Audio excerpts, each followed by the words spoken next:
Província de Hubei, centro da China. O que um dia foi uma metrópole vibrante, agora é uma cidade de 11 milhões de pessoas em lockdown. A China talvez tenha implementado na região a maior redução de deslocamentos que vimos na história moderna. Por todo o mundo, uma a uma, as cidades foram sendo fechadas. É impressionante a forma exponencial como se propaga. Por isso está todo mundo em alerta. Instalações médicas são levadas ao limite em meio à necessidade urgente de se conter o vírus. Não estamos tentando impedir que o surto chegue. Estamos tentando impedir que chegue depressa. Como foi possível que um coronavírus nunca visto tenha conseguido deixar o mundo inteiro de joelhos? Porque os avanços na medicina não foram capazes de conter o surto. E será que estamos vendo apenas o início de outras pandemias globais potencialmente incontroláveis?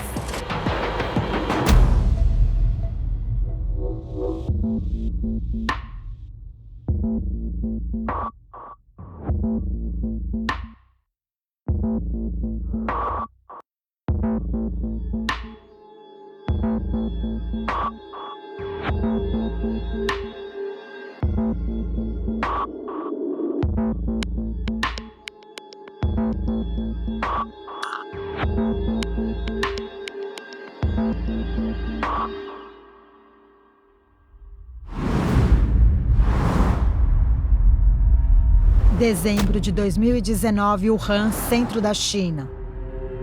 Algo estranho acontecia com os moradores locais. As pessoas estavam adoecendo repentinamente. Pessoas como o pai de Wang Wei. Quando meu pai ficou doente, a gente não se preocupou tanto.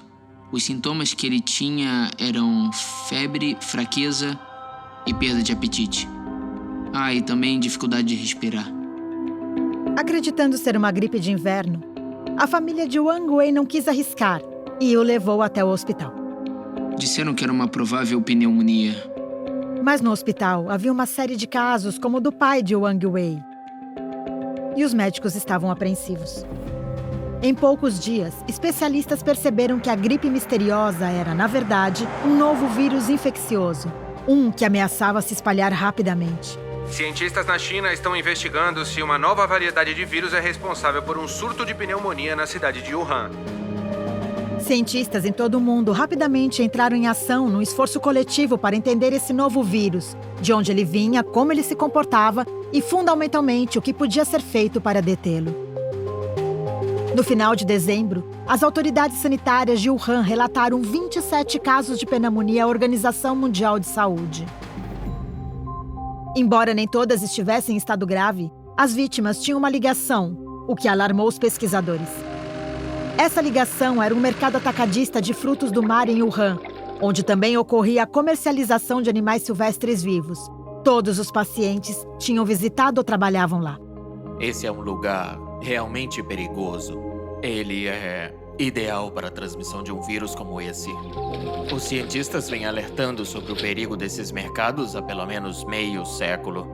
Mas qual seria exatamente esse perigo? O perigo seria se, de alguma forma, o vírus dentro do animal pudesse se deslocar entre diferentes espécies e chegasse aos humanos.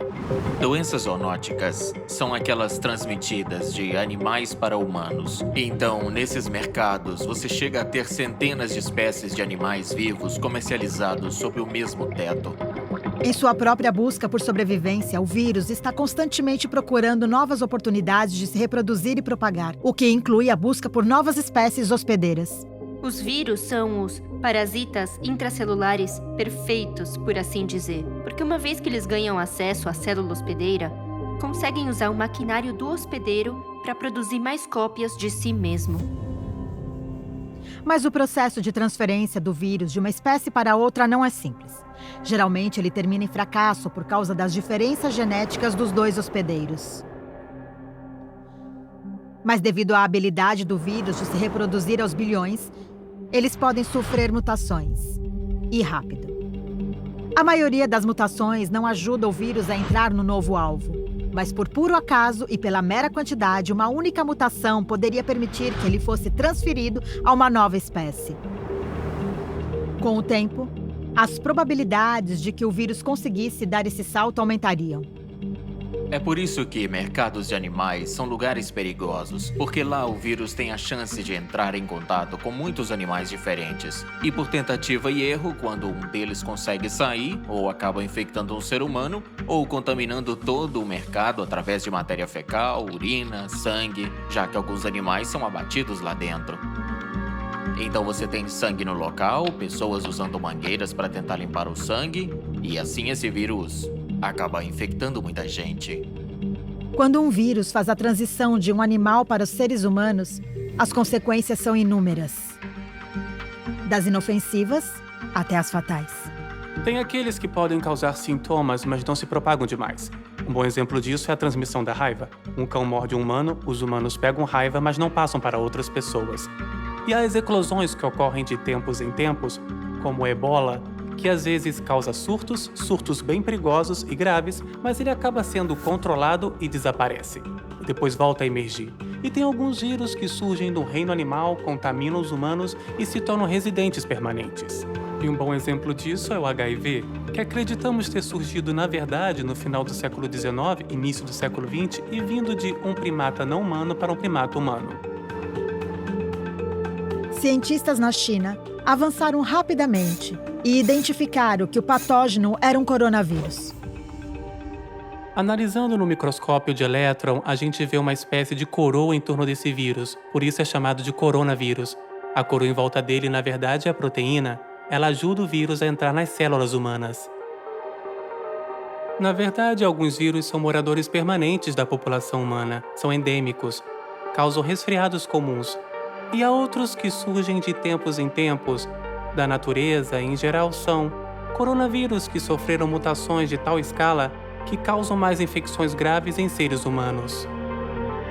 Um surto anterior de coronavírus ameaçou o mundo em 2003. A SARS, ou Síndrome Respiratória Aguda Grave. Ela matou mais de 700 pessoas em todo o mundo. Mas apesar da experiência adquirida no enfrentamento da pandemia da SARS, os cientistas estavam com dificuldades para combater o surto desse novo coronavírus. A SARS-CoV-2 parece ser mais transmissível do que a SARS e se espalha durante o período de incubação, ou seja, no período em que uma pessoa está infectada, mas ainda não desenvolveu os sintomas do vírus. E a SARS não se propagava no período de incubação e por isso foi mais fácil de conseguir controlar. Alguns especialistas à frente da investigação do novo coronavírus localizaram sua origem no mercado de animais de Wuhan. As autoridades chinesas então o fecharam e as amostras retiradas do local sugeriram que, assim como o SARS, o novo vírus poderia ter vindo dos morcegos. Os morcegos são mamíferos únicos. Nós temos cerca de 5.000 espécies vivas de mamíferos. E 20% delas, ou seja, 1 em cada 5 é um morcego. Morcegos são os únicos mamíferos voadores. Eles têm um sistema imunológico muito especial, então não adoecem com o vírus. Felizmente, a transmissão do vírus para o humano é muito raro que aconteça e muito difícil. Então hoje sabemos que a maioria dos vírus que os morcegos carregam e que causam doenças zoonóticas em humanos são através de um animal intermediário. Para alguns, em Wuhan, o foco estava em descobrir qual foi o elo causador. Identificá-lo poderia ajudar a impedir outros surtos. Existe muita especulação sobre esse animal X. Estamos falando aqui muito provavelmente de um vírus no morcego transmitido a um hospedeiro intermediário e nós o chamamos de animal X. A identidade desse animal X foi matéria de ampla especulação. Dos possíveis candidatos, alguns sugeriram uma cobra, outros um civeta e até mesmo um pangolim. As pesquisas ainda são inconclusivas, mas Lin Fawang tem certeza de uma coisa. Você sempre aprende com a experiência, então o mais provável é que esse animal X seja um mamífero.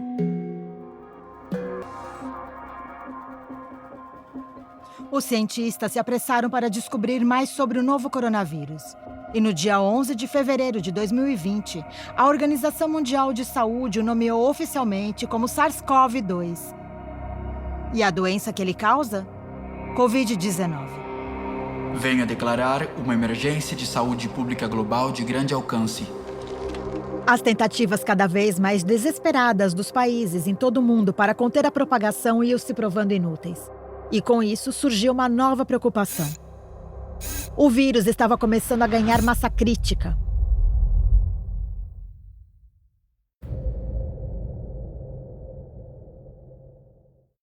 A pneumonia viral atingiu a cidade de Wuhan, no centro da China. Disseram que era uma provável pneumonia? Cientistas na China avançaram rapidamente e identificaram que o patógeno era um coronavírus. O SARS-CoV-2 parece ser mais transmissível do que a SARS. Venho declarar uma emergência de saúde pública global de grande alcance.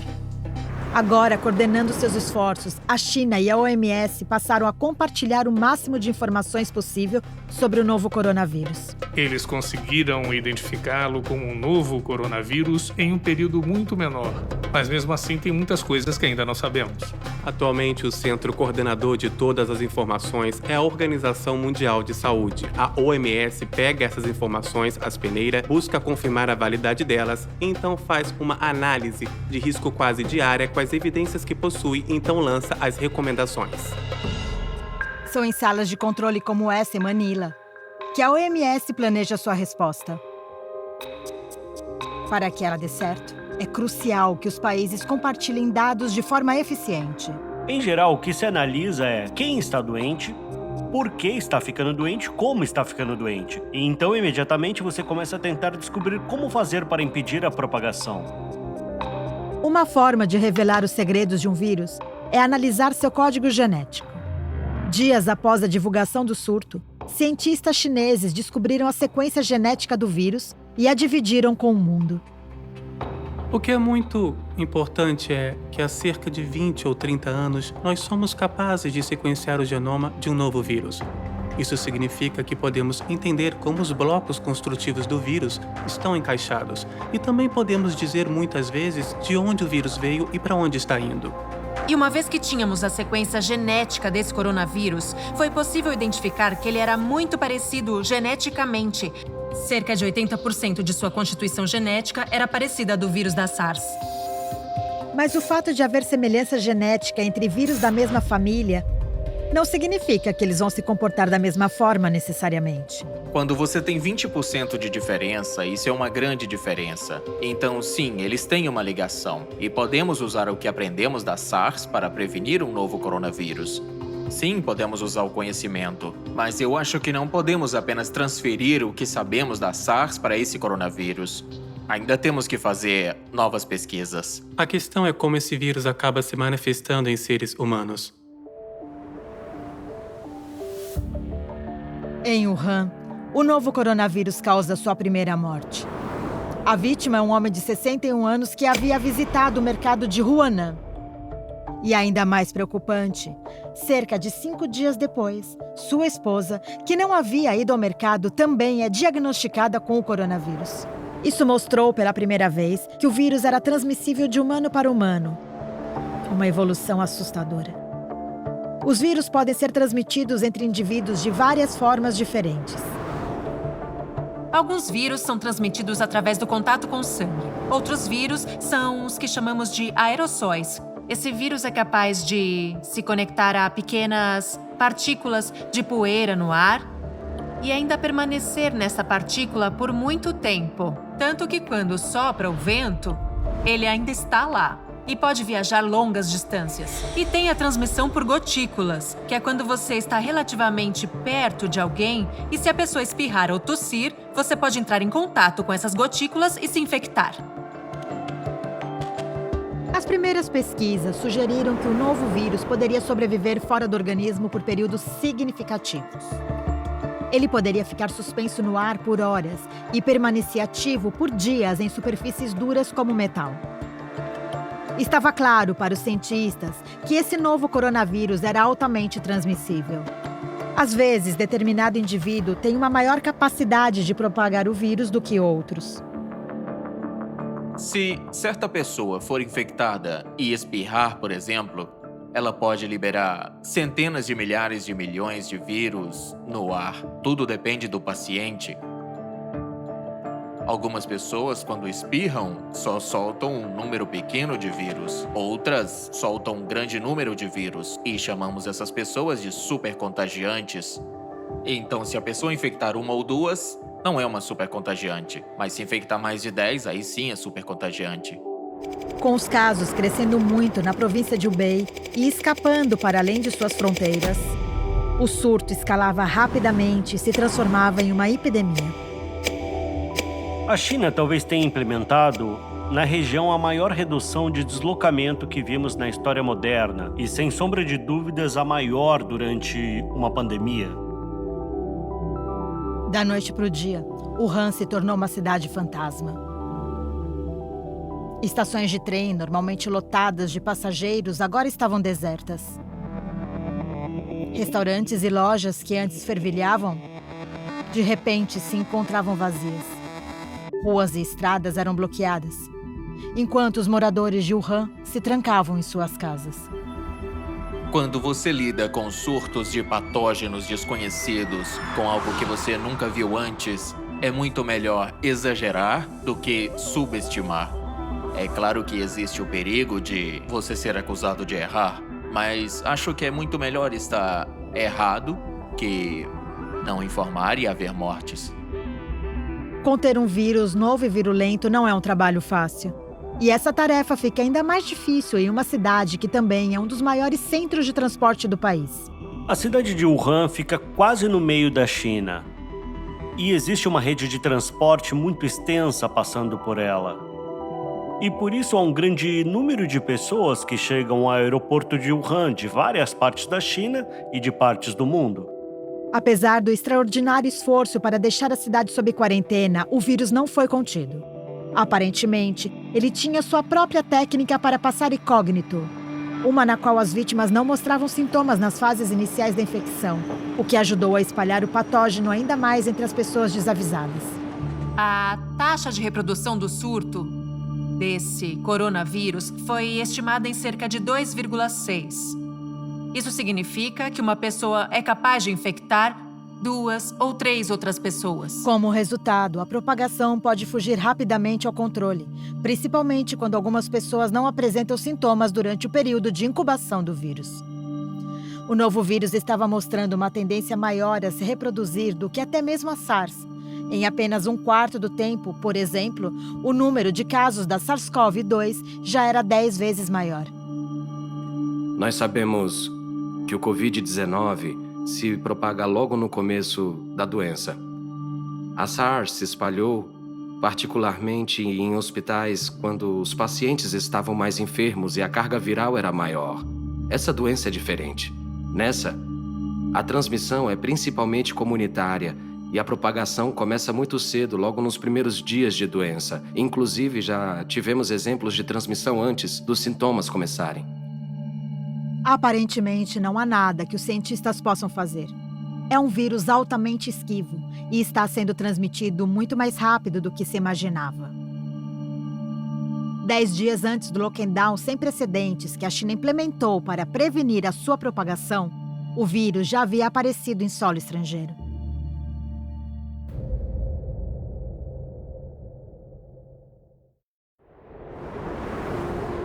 Em Wuhan, o novo coronavírus SARS-CoV-2 havia causado a primeira morte. A vítima, um homem de 61 anos, era um dos primeiros pacientes dos casos vinculados ao mercado de animais de Wuhan. A questão é como esse vírus acaba se manifestando em seres humanos. Quando você lida com surtos de patógenos desconhecidos, é muito melhor exagerar do que subestimar. Da noite para o dia, Wuhan se transformou em uma cidade fantasma. No dia 23 de janeiro, havia 570 casos informados, 17 mortes na China e 11 milhões de pessoas em quarentena em Wuhan. Apesar do lockdown, o vírus já havia ultrapassado as fronteiras chinesas. O primeiro caso internacional foi na Tailândia. A Tailândia informou o primeiro caso de coronavírus de Wuhan fora da China. Impelidos a agir, cientistas em todo o mundo trabalharam contra o tempo para desacelerar a propagação, e a OMS estava no centro desse esforço conjunto. A China detectou essas doenças desconhecidas e identificou o coronavírus em um curto período. e dividiu a sequência genética com outros países.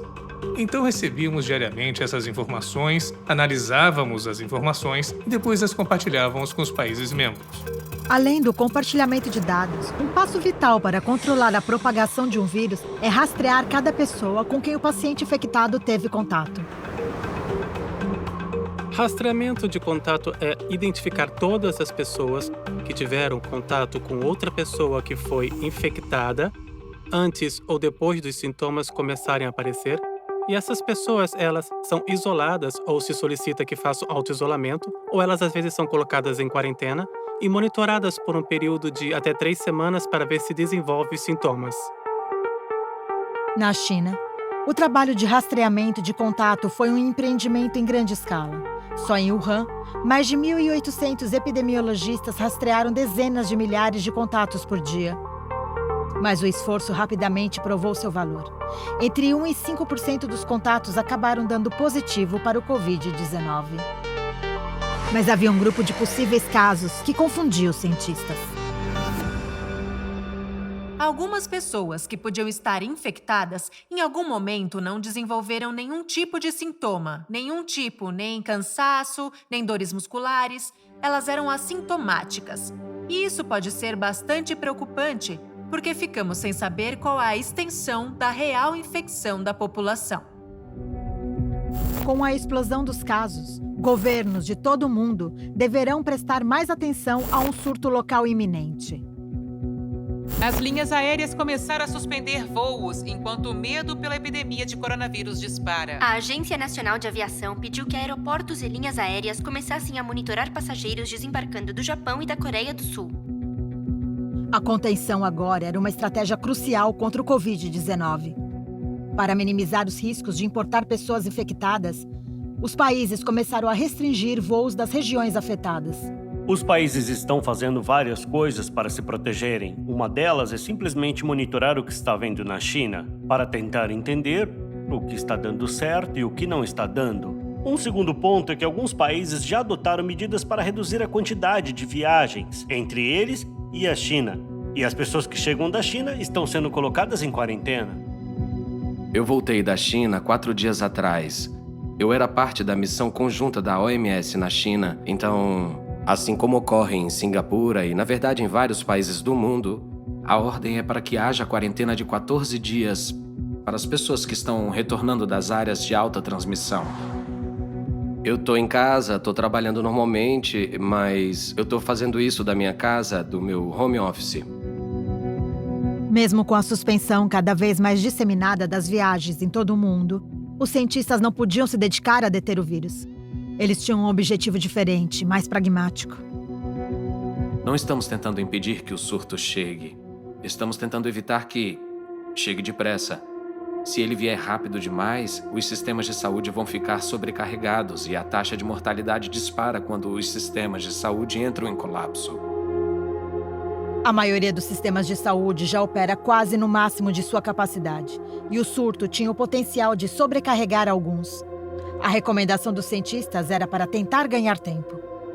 Os hospitais têm um trabalho muito difícil.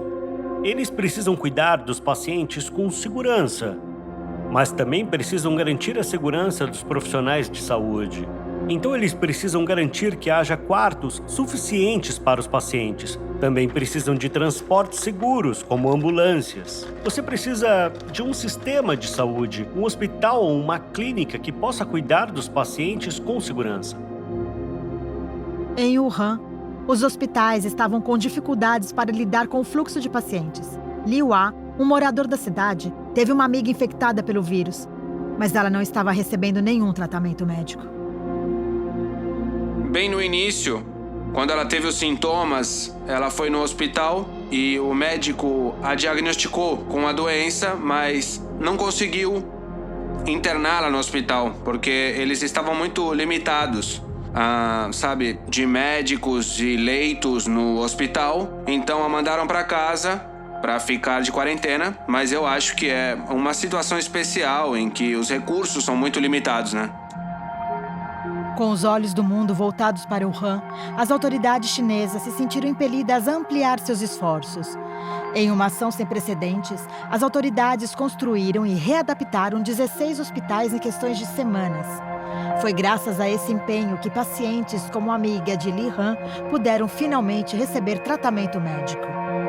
Demorou uma semana desde que ela foi internada no hospital, mas ela me disse que tá melhorando.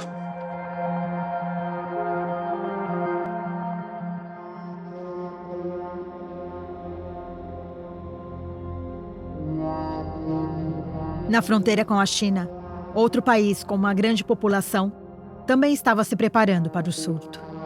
A Índia, lar de mais de 1 bilhão de pessoas e cuja população só é menor do que a do país vizinho. Em meados de dezembro, quando fomos informados dessa incomum pneumonia que estava se espalhando na China, eu reuni uma equipe de cientistas e disse a eles que precisávamos de especialistas de prontidão. Um mês após o surto, a Índia confirmou seu primeiro caso de Covid-19. Priya e sua equipe não iriam arriscar. Fomos os primeiros a iniciar testes por todo o país. Os 3 primeiros positivos foram detectados aqui. No laboratório de Priya, outra amostra para um possível caso chegou para a testagem. Conhecido como teste PCR, uma amostra, como um muco coletado na garganta, é retirado do paciente. O teste escaneia o material genético dentro da amostra e procura pela presença do RNA do coronavírus. Poucas horas depois, ele aponta se o resultado é positivo ou negativo. Até agora, usa-se principalmente detecção molecular contra o vírus, mas já existem alguns produtos sendo testados na detecção de anticorpos, com os quais você poderia detectar a resposta do anticorpo a esse vírus. E eu acredito que com o tempo poderíamos monitorar uma população inteira. Uma abordagem focada nos anticorpos poderia levar a um melhor rastreamento e a uma maior vigilância do surto em determinada população. Mas enquanto não ocorre, muitos cientistas dependem do teste PCR. A amostra no laboratório de Priya deu positivo. É só mais um passo na aparentemente incontrolável propagação global do vírus. É impressionante a forma exponencial como o vírus se propaga. Por isso está todo mundo em alerta. No início de fevereiro, o número total de casos confirmados tinha aumentado para mais de 31 mil ao redor do mundo, incluindo 638 mortes. E havia outro fato alarmante. Adultos aparentemente saudáveis podiam ser mortos pelo vírus, incluindo um dos primeiros médicos a identificar o surto em Wuhan. O perfil da Covid-19 que se estava estabelecendo era que se tratava de uma doença mais perigosa para certos subgrupos da população. A grande maioria das pessoas que morreram tinha mais de 60 anos. Mas nós também vemos que há um pequeno número de pessoas que se imaginavam relativamente em forma, saudáveis e na faixa dos 30 anos que também morreram. E ainda não se sabe bem por que isso ocorre. Mas com pouco tempo disponível para estudar a Covid-19, ainda havia muitas perguntas que os cientistas não podiam responder. Por exemplo, será que as crianças de alguma forma são menos vulneráveis ao vírus? Na China, crianças de até 9 anos representam apenas 1% do total de infecções.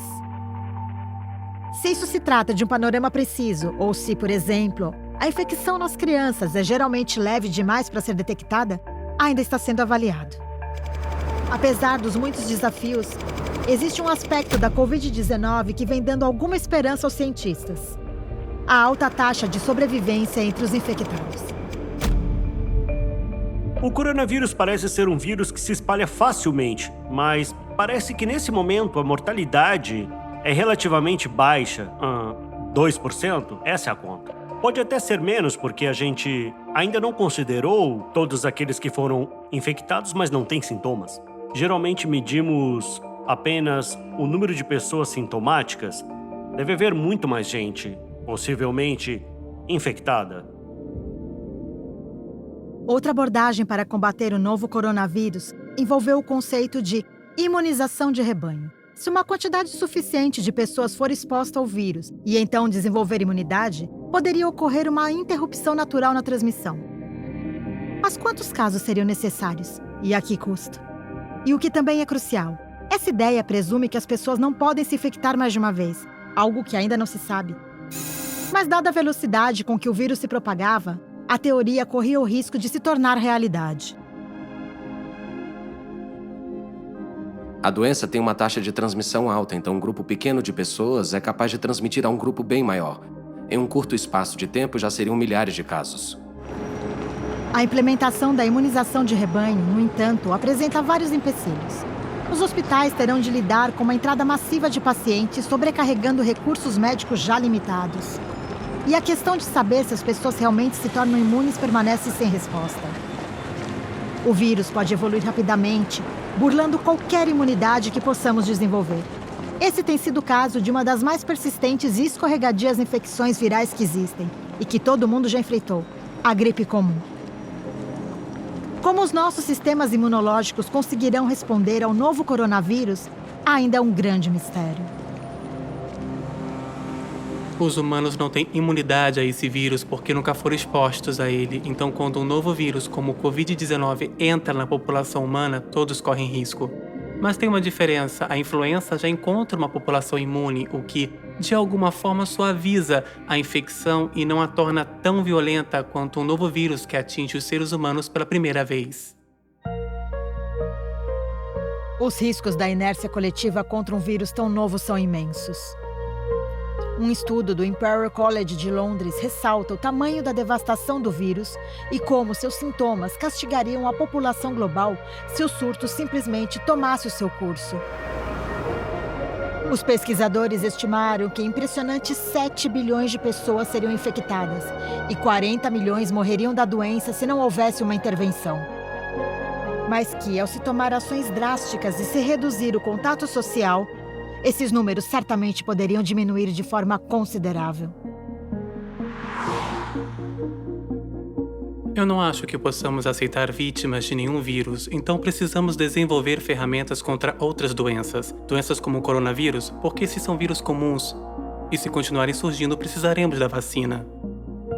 Enquanto opções novas, não testadas e teóricas estavam sendo consideradas, só restava uma forma concreta de conter a propagação do Covid-19. E essa forma era através de uma testagem agressiva, rastreamento e supressão, mantendo os mais doentes nos hospitais para serem tratados e garantindo que a população continuasse isolada, prevenindo assim uma maior transmissão. Uma combinação dessas estratégias tem o potencial de salvar dezenas de milhões de vidas.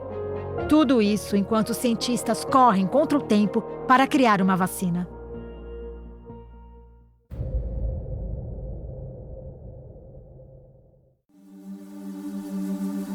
O número total de casos chegou a mais de 31 mil em todo o mundo.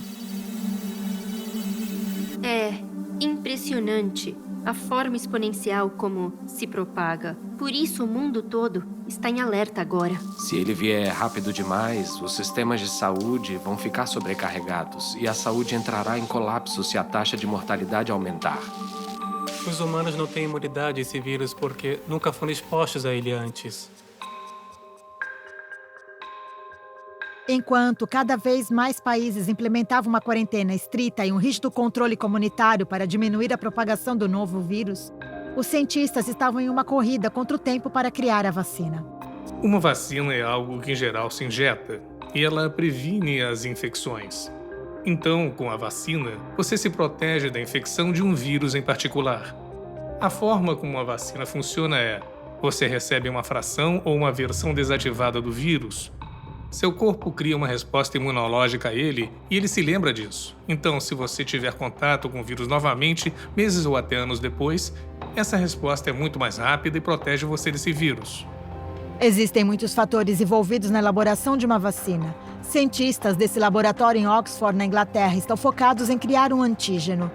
Um antígeno é a proteína na superfície do vírus que leva o nosso sistema imunológico a reagir. Parte crucial de uma vacina, o antígeno faz o nosso corpo ficar em modo defensivo. Assim que a sequência do vírus ficou disponível, nós a usamos para sintetizar algumas das proteínas da superfície do vírus. Podemos fazer e purificar a proteína e então disponibilizá-la para empresas que pesquisem vacinas, empresas de diagnóstico ao redor do mundo. Uma vez que o antígeno estiver disponível, ainda há muitos passos científicos complexos na elaboração da vacina, incluindo testes em animais. antes dos testes cuidadosamente controlados em humanos que são realizados para garantir que ela seja segura e eficaz. Só então é possível uma vacina ser oferecida ao público. Existem candidatas à vacina disponíveis, mas elas ainda precisam passar pelo processo de testes antes delas serem consideradas seguras para o uso em qualquer país do mundo. Na busca urgente por uma defesa contra a Covid-19, várias vacinas com formas diferentes de gerar imunidade passaram a ser desenvolvidas. Entre as candidatas está uma projetada com base na característica da proteína perfurante do vírus, que ele usa para se conectar e infectar células humanas. A esperança é que a vacina treine nossos sistemas imunológicos para reconhecer e responder a essas proteínas no vírus. A complexidade da elaboração de proteínas duradouras sugere que só haverá uma vacina para ser administrada na população em alguns meses. A tarefa pode ficar ainda mais desafiadora se considerarmos o fato de que os vírus muitas vezes sofrem mutações. E uma vez que isso ocorre, uma vacina desenvolvida para uma cepa específica de um vírus pode se tornar ineficaz. O vírus sofre mutações na natureza, porque às vezes quando eles se reproduzem, eles cometem um erro. Então isso é conservado no DNA e na genética daquele organismo e continua em futuras gerações. Outra mutação deriva de um rearranjo celular inesperado, que é quando há uma confusão entre dois vírus na mesma célula, e eles acabam combinando seu material de tal forma que gera um novo vírus. Alguns cientistas em Pequim já afirmam que o vírus evoluiu e se dividiu em duas cepas diferentes: a tipo L e a tipo S. Como é a primeira cepa, é mais provável que a tipo S tenha surgido quando o vírus saltou de animais para humanos. A tipo L veio logo depois disso. Mas, de acordo com os pesquisadores, é a cepa mais prevalente. Mas outras vozes, incluindo a Organização Mundial de Saúde, dizem que essas mutações são normais em qualquer vírus e, por isso, são insignificantes. Elas também não parecem afetar a forma como o vírus age e os sintomas que ele causa. Paralelamente à corrida pelas vacinas, um amplo leque de abordagens clínicas era rapidamente testado, incluindo o reposicionamento de remédios já existentes. Essas abordagens incluem algumas estratégias novas, como o uso de plasma sanguíneo dos pacientes recuperados. Em seu sangue, elas apresentam essa molécula chamada anticorpo. Isso pode prevenir um vírus de infectar outras pessoas ou ao menos reduzir os sintomas. Basicamente, você tira o sangue de pacientes recuperados, purifica esse sangue e faz a transfusão para pacientes em tratamento. Mas essa técnica ainda contém vários riscos. E mais pesquisas são necessárias para confirmar o grau de eficiência e de segurança. É muito difícil usar esse tipo de terapia em larga escala e seria difícil imaginar como poderíamos tratar milhares de pessoas dessa forma. Uma outra abordagem proposta pelos médicos envolve antivirais, uma classe de medicamentos que combate o vírus ao suprimir sua habilidade de se reproduzir dentro do hospedeiro. Se pudermos encontrar um tratamento antiviral que funcione, então isso com certeza vai mudar todo o panorama, porque se tivermos um tratamento para a doença, então obviamente o impacto na propagação vai ser diferente. Em Wuhan, alguns dos primeiros pacientes a ficarem em estado grave começaram a se recuperar. Ao receber suporte respiratório e uma série de injeções de anticorpos para auxiliar seu sistema imunológico, o pai de Wang Wei passou a ter esperança. Durante o tratamento, ele conseguiu respirar sozinho e passou a comer melhor. O pai de Wang Wei recebeu alta e voltou para casa, mas seus pais continuaram cautelosos. Desde que o meu pai deixou o hospital e veio para casa, ele e minha mãe estão ficando em quartos separados. Eles estão mantendo a energia positiva. No geral, estão felizes, já que o tratamento foi um sucesso. O pai de Wang Wei teve sorte de sobreviver graças ao tratamento médico usado para combater os sintomas. E enquanto o mundo espera uma vacina, mais soluções práticas imediatas passaram a ser implementadas. Lavar as mãos minuciosamente com sabonete ou usar gel higienizante para as mãos se tornou mantra na prevenção da propagação do vírus. O rastreamento de contato foi intensificado com casos suspeitos colocados sob quarentena. Para o resto das pessoas, A distância social foi encorajada com o intuito de limitar a propagação do vírus. E em alguns países, o governo impôs o toque de recolher. Sabe, essa é uma doença que se espalha através da comunidade. E por isso a solução está na comunidade. E ela precisa ser honesta. Se você for procurado ou colocado em quarentena, por favor, obedeça. Siga a etiqueta ao tossir. Pratique o distanciamento social. O distanciamento social foi considerado uma estratégia crucial para achatar a curva da pandemia. Devido à escala exponencial com que o vírus se espalha, até mesmo uma redução parcial no contato entre as pessoas pode levar a uma grande queda na transmissão. Se uma pessoa infecta outras 2,5 pessoas em média, após 30 dias, cerca de 406 pessoas terão sido infectadas pelo caso original. Mas se o distanciamento social puder reduzir apenas a metade o número de transmissões a partir do primeiro dia, após 30 dias, somente 15 pessoas estariam infectadas. Existem muitas coisas que a comunidade pode fazer para combater o vírus. Na verdade, o engajamento das pessoas pode ser mais um aspecto dessa luta.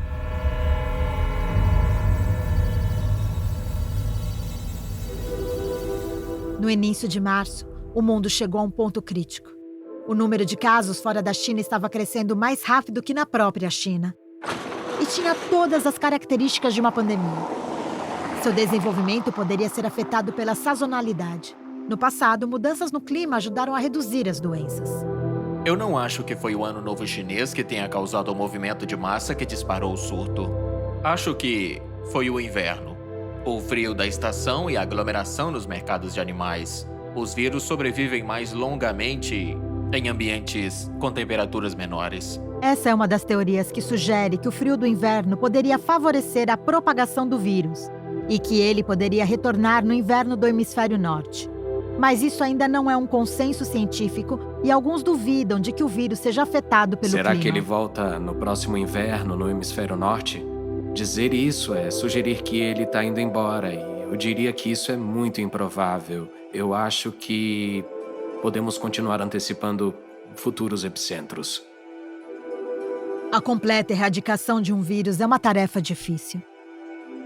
Mesmo que esse coronavírus consiga ser erradicado em humanos, se continuar vivo em sua forma natural dentro de animais hospedeiros, poderia reinfectar a humanidade. E poderia, inclusive, se estabelecer como um vírus respiratório comum. Acredita-se que a emergência dessa SARS seja um evento único. E acredita-se também que ela seja um acontecimento natural. Mas ainda não está claro qual vai ser o desfecho, sabe? Existe o perigo de novas infecções. O problema não é o conhecido, mas o desconhecido. Nunca sabemos qual o potencial de um vírus quando ele surge. O surto da SARS em 2003 pegou o mundo de surpresa. O vírus circulou por 9 meses até ser erradicado em todo o planeta. Especialistas preveem que a SARS-CoV-19 e a doença que ela cria podem durar muito mais tempo. Mas parece que os países que foram diretamente afetados pelo surto da SARS responderam de forma mais eficaz, implementando estratégias cruciais de contenção com rapidez. Aprendemos que a comunicação é vital, que compartilhar informações é vital. As estratégias convencionais de resposta à epidemia funcionam, e elas têm que ser feitas com velocidade, rigor e minúcia, e precisam ser implementadas com o engajamento total da comunidade. Se não mudarmos a forma como vivemos, como plantamos, como comemos, então, sem dúvidas, virá outro surto. No final de março, houve um leve raio de esperança para aqueles que retornaram ao Marco Zero em Wuhan. O que se vê são os casos caindo drasticamente. O povo da China tratou isso como uma guerra contra um inimigo invisível, sabe? Sem dúvida, sentimos que estamos muito perto de derrotá-lo. Com uma queda acentuada nos novos casos domésticos da Covid-19, a China começou a levar vantagem sobre o vírus. À medida que foi emergindo do outro lado do campo de batalha, o país, assustado, abalado, mas otimista, passou a oferecer sua merecida e suada expertise ao resto do mundo, cuja luta contra o vírus está no auge. Enquanto outros países sofrem com um número de casos cada vez maior, a China e até mesmo Wuhan começam a reduzi-los, ou pelo menos contê-los. Em determinados lugares, os moradores foram autorizados a sair da quarentena pela primeira vez em semanas e os negócios estão reabrindo. É muito libertador, sabe? Depois de quase 2 meses de quarentena, você simplesmente caminhar pelas ruas da vizinhança. As pessoas ainda estão usando máscaras ao sair e vão continuar mantendo o distanciamento social. Porque agora todos em Wuhan sentem a responsabilidade de não deixar isso voltar a acontecer. A cidade reabriu gradualmente, mesmo com o resto do mundo agora se fechando. Por enquanto, as ações drásticas tomadas pela China parecem ter contido a ameaça. O mundo deveria impor medidas restritivas para que as piores previsões não se concretizem. A corrida por uma vacina contra a Covid-19 ainda vai demorar algum tempo. E não há garantias de que funcione. É por isso que os especialistas dizem que a melhor proteção contra a pandemia talvez não esteja nos laboratórios científicos. É um erro achar que a medicina pode impedir a propagação. O que pode impedir a propagação é a ciência do comportamento. É as pessoas entenderem o que causa a infecção e como elas podem se proteger. É o melhor caminho a seguir, é a melhor forma de conter uma epidemia.